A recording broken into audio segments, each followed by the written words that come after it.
Good morning students. आज हम करेंगे 7th चैप्टर का फर्स्ट क्वेश्चन। क्वेश्चन है psychological factor determining the component of physical fitness. शारीरिक पुष्टि के घटकों को निर्धारित करने वाले शरीर क्रियात्मक कारक कौन कौन से हैं। तो पहले तो पुष्टि को समझे। पुष्टि क्या है? जैसे हमारा शरीर जैसे बोलते हैं ना, वो बहुत हिष्ट पुष्ट है। हिष्ट पुष्ट का मतलब एक हेल्दी है। उसको किसी जिस व्यक्ति के बारे में बात हो रही है वो शारीरिक रूप से काफ़ी तंदुरुस्त है और वो व्यक्ति को किसी प्रकार की कोई परेशानी का सामना नहीं करना पड़ रहा।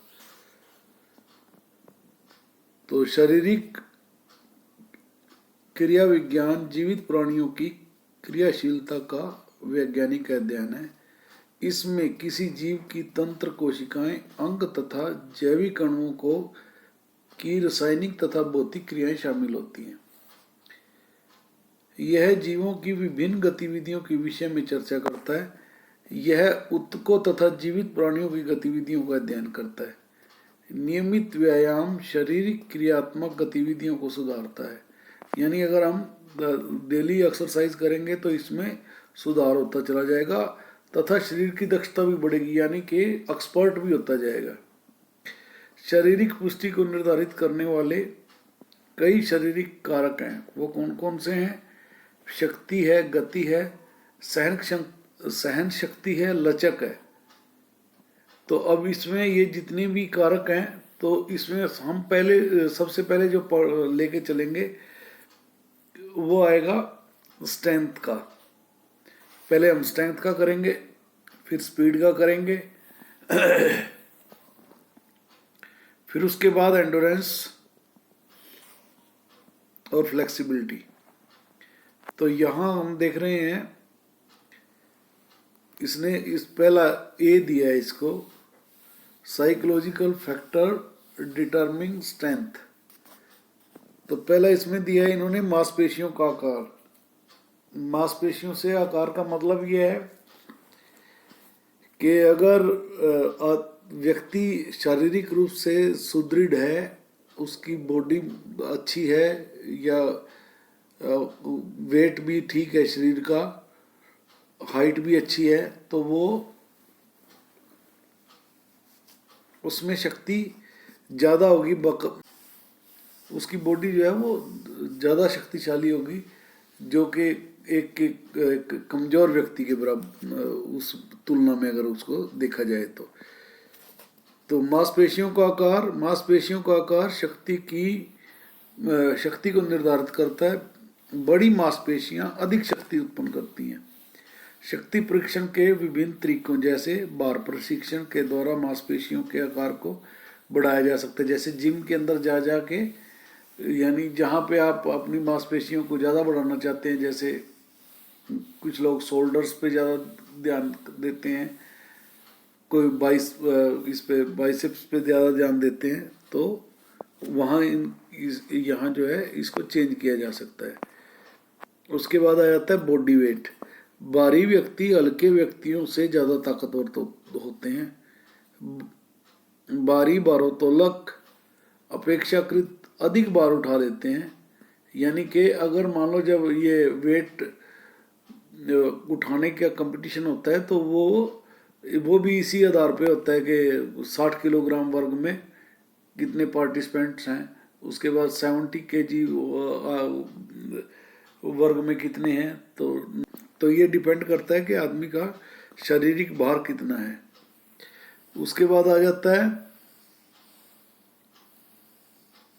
मसल्स कंपोजिशन,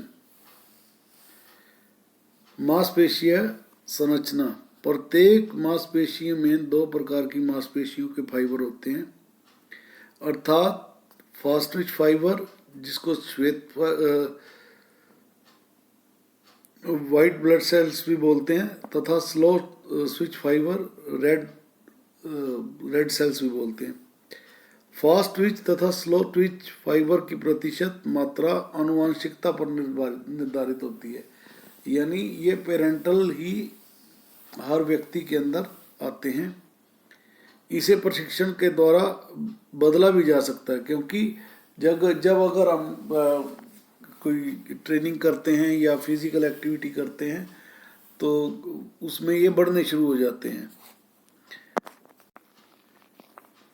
तो उनमें ये बढ़ने शुरू हो जाते हैं। जिन मांसपेशियों में अधिक फास्ट ट्विच फाइबर होते हैं वे अधिक शक्ति उत्पन्न कर सकते हैं।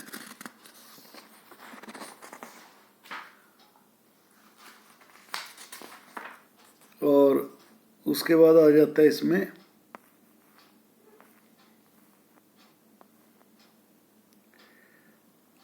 तंत्रिका आवेग की प्रबलता। मांसपेशियां बहुत सी गामक इकाइयों से मिलकर बनती है। मांसपेशियों की कुल शक्ति इसमें उपस्थित गामक इकाइयों की संख्या पर निर्भर करती है। जब कभी केंद्रीय स्नायु संस्थान से आने वाली अधिक तीव्र तंत्रिका आवेग अधिक संख्या में गामक इकाइयों को उत्पादित करती है तो मांसपेशियां अधिक बलपूर्वक संकुचित होती हैं। अर्थात यह कहा जा सकता है कि मांसपेशियां अधिक बल अथवा शक्ति उत्पन्न करती हैं। तो उसके बाद इसके अंदर नेक्स्ट है, इसके अंदर एज एंड जेंडर, यानी इसमें ये कहना चाह रहे हैं कि जो एज, जैसे मान लो एक यंगस्टर है जिसकी एज 25 से 30 के बीच है, उसकी एफिशिएंसी कुछ और होती है, और जो 50 से अबव होता है उसकी वर्किंग एफिशिएंसी कुछ और होती है। और इसी तरीके से बॉयज़ एंड गर्ल्स में भी फ़र्क होता है। बॉयज़ की एफिशिएंसी ज़्यादा होती है, गर्ल्स की कम होती है। तो ये कुछ ही इसके फैक्टर थे जो आज हमने किए हैं, और कल हम इसके करेंगे, गति के करेंगे, स्पीड के। तो अब तक का मैंने जितना आपको करवाया है उम्मीद है आपको समझ आ गया होगा। अगर किसी को कोई डाउट है तो आप मेरे पर्सनल नंबर पर मुझसे कांटेक्ट कर सकते हैं। Okay, God bless you, thank you.